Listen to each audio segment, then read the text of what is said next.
Susanna Hoffs, lead singer for the rock group The Bangles, is starring in the movie The All-Nighter. Tamar Simon Hoffs, Susanna's mother, is the producer, the co-writer, the director. She just about did everything. This project is the fulfillment of a dream Tamar has had to work with her daughter. Susanna and the Bangles have had quite a successful career with top hits like Walk Like an Egyptian and Manic Monday. Before we chat, let's take a look at a clip from The All-Nighter. Women were arrested and incarcerated here. Neither one has a prior police record of any kind. And they're very good friends of ours. Mom, I'm handling this, okay? Just give me a chance, okay? Miss, ma'am, I'm really worried that we're not going to get to graduation, and I just thought that maybe you could accept this ring as collateral for the bail. I know it's worth a lot more than $1,000.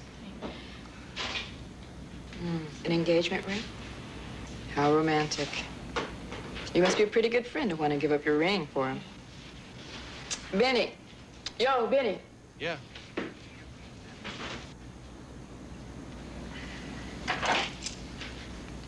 Release him. Welcome back to Live at 5, Susanna. Nice to meet you, Tamar. Now, from that scene, I really couldn't get what the essence of the movie is, but they call it a coming-of-age comedy, getting ready for the big party and the big romance. All those things. All those things. That little clip just shows you they also get into a little trouble. What was going on there? Well, it's a story about three girls trying to make up for lost time on their last night of college, and in so doing, two of them managed to get arrested. So I don't want to give you all the lovely details, except to say that they're very loyal to each other. As I read about both of you, it became very clear to me, Susanna, that you have showbiz smarts, that you've always planning for tomorrow and what's going to happen next. And I wonder, Tamar, has she always been somebody that's looking to do the next thing? What's next? What's next? Oh, yes. Focused. She's so focused that I really have been able to learn a lot from her. And I think that's really lucky that I've had a daughter who could help me as much as I could help her. On the surface, it would look like you're not quite as focused because you started out as an artist and you just sort of got into movies. Well, actually, I didn't start out as a musician. I actually did a lot of, it's funny because as she's talking about me that way, I feel the same way. I feel like I learned a lot about discipline and working in the arts from my mother. Because she was a painter and then a writer, I started out as a dancer and then went into musical comedy in school and then got into rock and roll. Well, so we've dabbled in all these things. When you made a decision to take some time off from the Bangles, because that's what it is, just some time off, was it a need, and was it a necessity, or was it something you wanted to do? A burning desire. A burning desire, hey. So rock no, I mean, I've been a movie buff my whole life. Movies mean so much to me, as music does, and I just wanted to do it. Well, music has always been important to you. I mean, I can't picture it somehow, but you have stood online outside Capitol waiting for the Beatles albums to come out, right? We just used to rock out in our carpool to the greatest Rock hits. out in your carpool? Yeah, I mean, we started, the band was going in the back seat from the early years.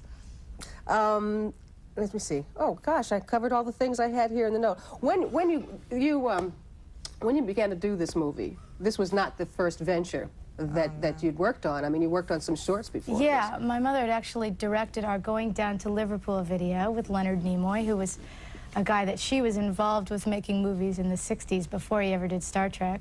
And then, what else? Was there ever a time before Star Trek? Yeah, there was. She can tell you about it. That's a whole other subject. But before the All-Nighter, there was the long day of all of us learning how to make movies. And there was the beatnik era for you, too. Yeah. I mean, you started off in New York. Sure.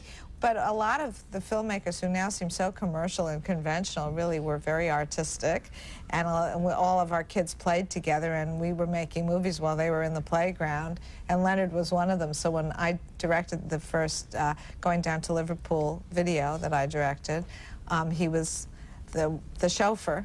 Oh, gee. Without his ears and having a great time, because he's a real big fan. He was raising his eyebrow, though, a lot.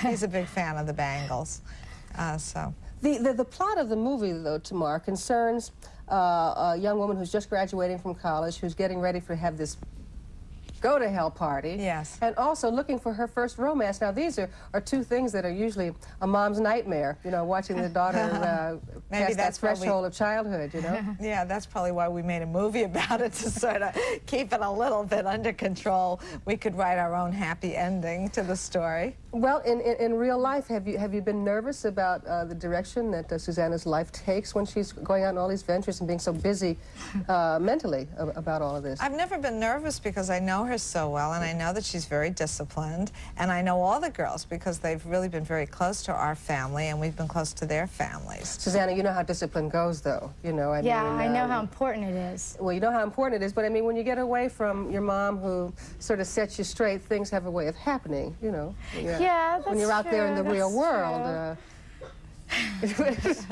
But she's still That's true. Well, no, I mean, we all live our lives, you know. We have our experiences. That's important. And does Mom approve of the particular experiences you've brought home? Yes. In fact, Mom filmed, we had to do the love scene there is a love scene in the movie on the third day of filming. She was a very good director in that scene. You knew all the angles, so to speak. I was going to say, I created the angles in my own image. It was way better than having her first love scene directed by a man, let me tell you. I suppose or a so. stranger. Time has gone by us here, but the name of the movie is The All-Nighter, and it opens when? Friday. Friday. And Well, we I wish hope you both all enjoy it. all kinds of success, and I guess I'll see you around again on the next hit record, next hit movie. Nice to Thank meet you. you. Nice to see you again, Susanna. Yeah, thank you. Jack? All right, Sue. When Live at 5 continues, Al Roker will be along to explain why the weather's going to be no good yet again tomorrow. Stay with us.